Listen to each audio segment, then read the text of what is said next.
Price the lord, hallelujah. പ്രിയ സഹോദരങ്ങളെ, ഒരു ബുധനാഴ്ച ദിനം വിശുദ്ധ ഔസേപ്പ് പിതാവിന്റെ കർത്താവേ, വിശുദ്ധ ഔസേപ്പ് പിതാവിനെ ഞങ്ങൾ സഭയുടെ നാഥനായിട്ട് നൽകിയതിനെ ഓർത്ത് നന്ദി പറയുന്നു.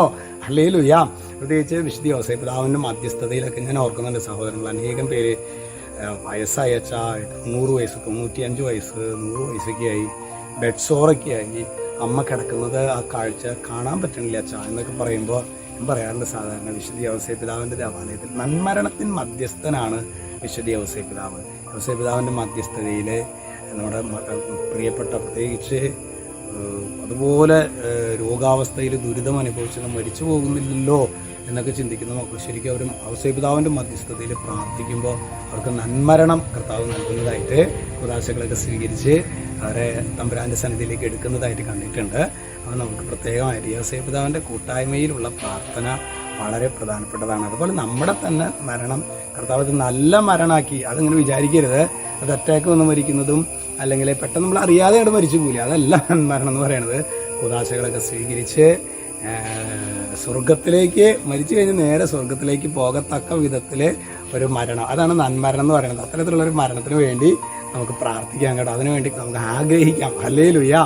അതുപോലെ തന്നെ ഇന്ന് നാളത്തെ കാര്യം പറഞ്ഞില്ല, നാളെ വ്യാഴാഴ്ച നമ്മളുടെ കുടുംബങ്ങളുടെ വിശുദ്ധീകരണത്തിൻ്റെ 10ാമത്തെ ആഴ്ചയാണ്, 10 ആഴ്ചയുടെ ശുശ്രൂഷയാണ്.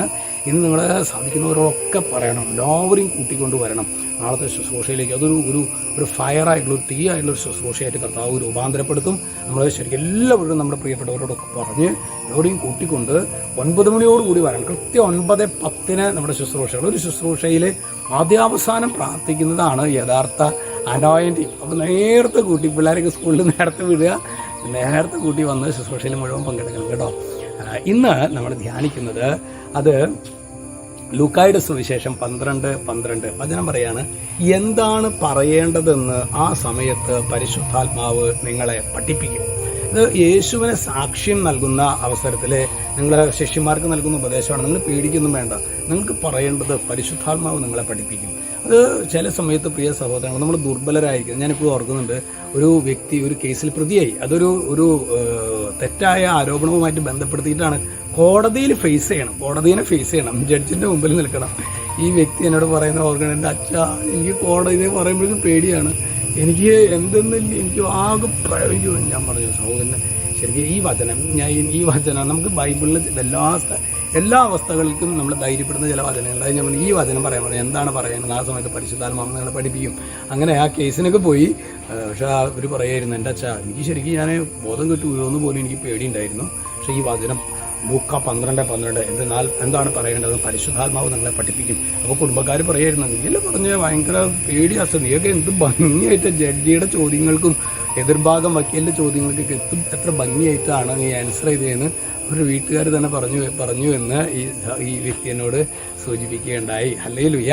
അപ്പോൾ നമുക്ക് ശരിക്കും അങ്ങനെ പ്രതികൂലങ്ങളിലൊക്കെ വരുമ്പോൾ ദൈവവചനം ആവർത്തിച്ച് പറയുക സഹോദരങ്ങളെ, ദൈവവചനം വായിക്കുക, ദൈവവചനം ആവർത്തിച്ച് പറയുക, വിശുദ്ധ ഗ്രന്ഥത്തോട് ഒരു അദമ്യമായ സ്നേഹം ഉണ്ടാവുക. നമ്മുടെ ജീവിതത്തിൽ ദൈവത്തിൻ്റെ പരിശുദ്ധാത്മാവ് അത്ഭുതകരമായ വിധത്തിൽ ഇടപെടും. പിന്നെ ഇന്നലെ കുറേ പേര് പറഞ്ഞു കേട്ടോ, അച്ഛാ ഇന്നലെ നല്ല ക്ഷീണമായിരുന്നല്ലോ മുഖത്ത്, അത് കഴിഞ്ഞ് വ്യാഴം, വെള്ളി, ശനി, ഞായർ നമ്മുടെ ധ്യാനമല്ലായിരുന്നു, അപ്പോൾ ഉറക്കത്തിൻ്റെ ഒക്കെ ഒരു വലിയ വിഷയം ഉണ്ടായിരുന്നു. പിന്നെ ഇന്നലെ പ്രയറും കാര്യങ്ങളൊക്കെ ആയതുകൊണ്ട് അങ്ങനെയാണ്. എന്താണ് നിങ്ങളുടെ കരുതലിനും സ്നേഹത്തിനൊക്കെ യേശുവിൻ്റെ നാമത്തിൽ നന്ദി പറയുന്നു. യേശു നിങ്ങളെല്ലാവരെയും അനുഗ്രഹിക്കട്ടെ കേട്ടോ. രക്ഷിതാവ് യേശു ക്രിസ്തുവിൻ്റെ നാമത്തിൽ എപ്പോഴും എന്നേക്കും ആമേൻ.